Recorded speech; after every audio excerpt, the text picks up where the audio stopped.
You are most welcome to today's video. We are making thick beef stew, and these are our ingredients for the day. So I am using about 3 carrots. I used 3 carrots. I have garlic and ginger. I have a lemon there, red bell pepper. I have tomatoes, 3 of them, green capsicum, and there was a courgette right in between the red and green pepper.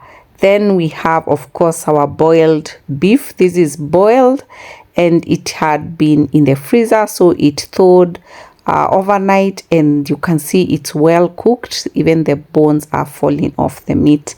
So right into the process of cooking, into your pot, fry some onions. The more the better, so that we can be able now to start off the cooking. After the onions soften a bit, it will be time to add our garlic and ginger paste, which are already done, as you can see here, and my carrots are already chopped because that's what we're going to be adding next. So a good amount of that, about a spoon full of garlic ginger paste, gives this a really nice flavor, and it's above all very natural to use. So stir well and make sure that now this cooks well without burning, and just before it turns golden brown, we are going to be adding our carrots because they are hard, so that they can begin softening. So remember, carrots are added at the initial stages of frying if you don't want them to be crunchy at the end. And for me, when cooking this, I consider the people who are going to be eating this, whereby the children should be comfortable and the carrots should be well cooked at the end of the day.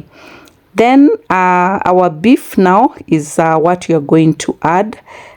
This is mainly to maximize on the build up of the spice of the flavor that has built in between the onion, the garlic and ginger. Basically, that's why we add this beef at this point. Another reason why we add it at this point is also to enable it to start browning, and also to start drying up in case it was wet, to start drying up in case so that we can add.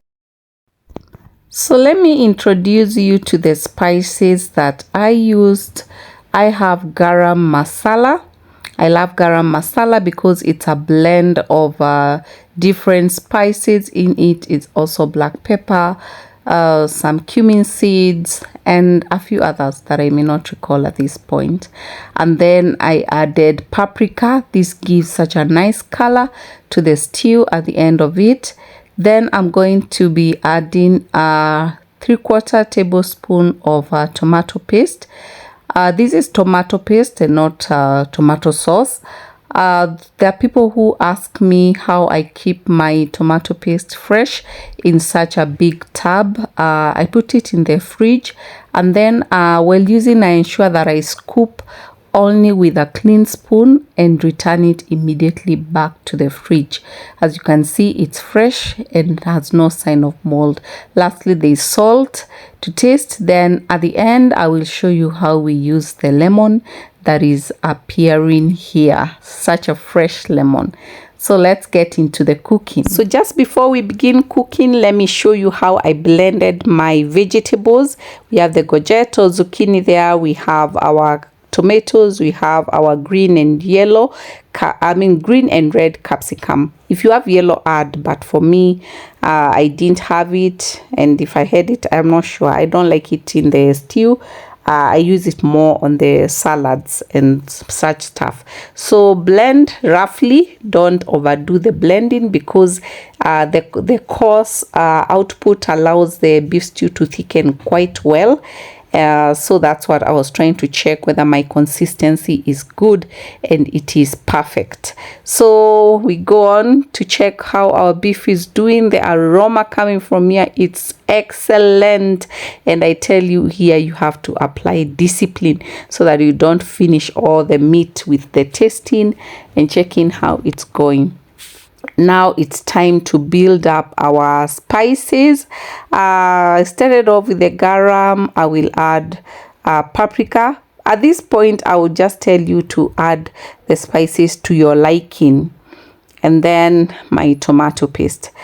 You will wonder why I've not put black pepper, because garam masala contains some black pepper, and again I don't want it to be too spicy, because I want the kids and everybody to enjoy it. So at this point it is already gaining that color I'm looking for. Then now I added my blended vegetables and give it a stir, and then cover it a bit so that it can be able to cook and release all the juices inside there. So after the juices I've released from the veggies we've put, I am going to add in beef broth.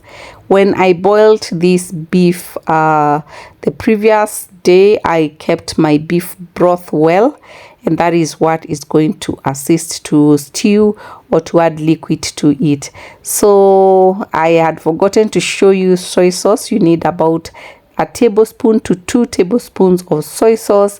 It crowns the color and also enables to give it that nice tangy nice taste. So that's what I added there. Remember, soy sauce is added at the end as you taste the salt, because it is very salty. I've already now I'm showing you how you know your stew is ready. Check for the oil puddles across the stew. If you see them already building up on top of your stew, just know it's time to take it off, or to cook it at a very low heat so that it can continue simmering. Garnish with your coriander or dania, and from there you can be able to serve it with anything you want. And I'm telling you, the smell, the aroma is amazing. Thank you for sticking to this point of this video. I just want to appreciate all my returning subscribers, all my returning viewers, all my new people who have joined this family. I want to appreciate you for coming. We ate this with our rice, some plantain and cabbage, steamed cabbage, and it was the most delicious beef stew on this side of Nairobi. So if you haven't tried to make such a beef stew, please give it a try. You will love it. Yeah.